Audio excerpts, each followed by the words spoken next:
ሁላችሁም ተስፋን የምታውቁት ዘመናዊ ስጋ ቤት ውስጥ ቁጭ ብሎ ስጋ በትሪ ደርድሮ ሲበላ ስታዩት ነው አይደለ? በህይወት አጋጣሚ መካከል ከ3 ዓመት በፊት ይሄ አምባሻ የሰማይ ያክል ርቆኝ ነበረ ብዬ ብነግራችሁ ታምኑኝ ይሆን? የመልአኩ የቅዱስ ሚካኤልን ተአምር ልነግራችሁ ነውና የቅዱስ ሚካኤልን ስም ኮሜንት ላይ በመጥራት ጀምሩልኝ። የዛሬ 3 ዓመት ከዛ በፊት ጥሩ ስራ ላይ ነበርኩ። ብዙ የተስተካከለ ነገር ላይ ነበርኩ። ነገሮች ግን ተገለባበጡ። የቅርብ ምላቸው ሰዎች ጠላት ሆነው ተገኝተው በህይወቴ ሲመቱብኝ የመጨረሻ አምልጬ የተደበኩት እዚህ ሽንቁሩ ቅዱስ ሚካኤል ቤተክርስቲያን ነበር። ያኔ ከዛ በፊት አብረውኝ የነበሩ በችግር ጊዜ ደርሱልኛል አሉኝ ስላቸው የነበረ በየጊዜው ተስፋ አለንልህ አንተ ጀግናችን ሲሉኝ የነበሩ ሰዎች በሙሉ አጠገቤ አልተገኙ።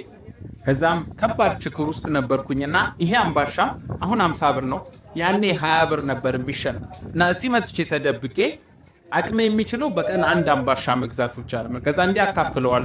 በጾም ወቅት ግማሹን በ9 ሰዓት ጾም ሲያልቅ እበለዋል፣ ግማሹን ደግሞ እንዲህ ከሻይ ጋር ማታ በላው ነበር።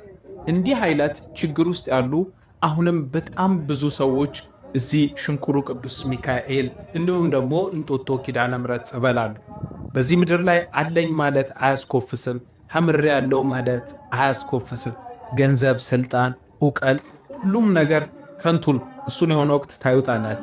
እዚህ የወደቁ ሰዎችም ስታዩ ብዙዎቹ የተማሩ የተመራመሩ ትልቅ ደረጃ የነበሩ ባለሀብት የነበሩ ዛሬ ግን ጠያቂ ያጡ በጣም ብዙ ሰዎች አሉ። ከነሱ ጋር አሁን በአካል ያወራነውን ባሳያችሁ ጥሩ ነበር፣ ግን እሱን ደግሞ መቅረጽና ማስነየት አልፈልግም። በጣም ብዙ አንጀት የሚበሉ ሰዎች አሉ። ለነዚህ ሰዎች ያኔ በተሳልኩት መሰረት ከዚህ ካስወጣኸኝ ቅዱስ ሚካኤል አንተ ቤት ካሉ ጸበልተኞች ቀድሜ እኔ አላስፈሰክም ብዬ ነበር። ከዛም ደስ ይላል 3 ዓመታትን እዚህ እያስፈሰክን አሳልፈናል። በመጀመሪያው ዓመት 1 በሬ አርደናል። በሁለተኛው ዓመት አምና 2 በሬ አርደናል። ዘንድሮ ስንት ይደርሳል አላቀው። አካውንቱ አለላችሁ ፕሮፋይሌ ስር ተሳተፉ። የቀሩት 3-4 ቀን ናቸው። እዛ እዚህ አስፈስከን ወደ ዓለማዊ ህይወታችን እንሄዳለን። ጉዳዩ የኔ ወይም ደግሞ እዚህ ጋር የማስፈሰካችን ዓላማ አይደለም። እናንተ ቆም ምላችሁ እንድታዩት ነው።